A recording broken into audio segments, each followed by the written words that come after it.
Not all of your feelings are valid. I need to show you this. This is where the Little Rock Nine went to school.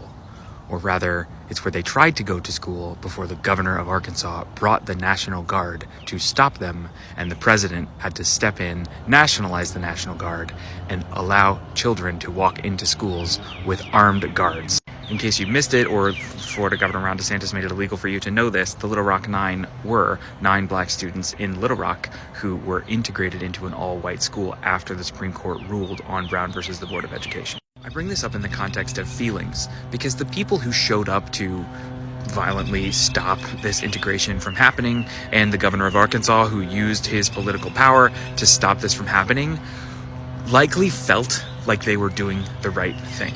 I've made other videos about the concept of moral revulsion and how often our initial moral reaction to a thing is incorrect, and it takes reflection and time and distance to understand our true ethical stance on a problem.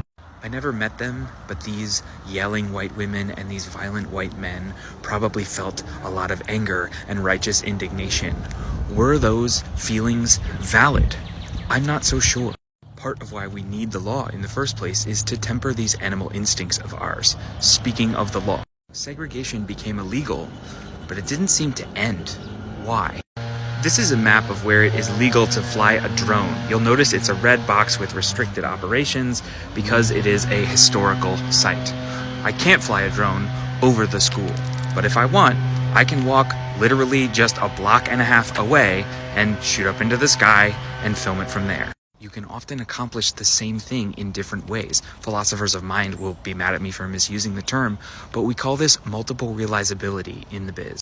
Illegal to fly directly over, legal to fly right by. Segregation became illegal in the letter of the law, but we found alternative mechanisms. We don't explicitly redline anymore, but we can redline with credit scores, with homeowners associations, and with just not the right fit gut feelings, the kind of gut feelings that might not be valid.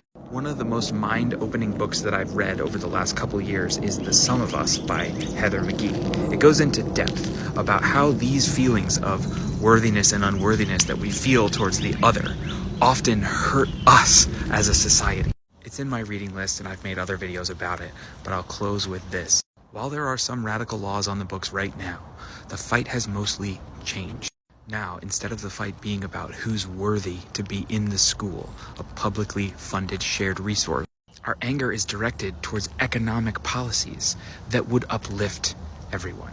But because we see people as unworthy, we won't do it.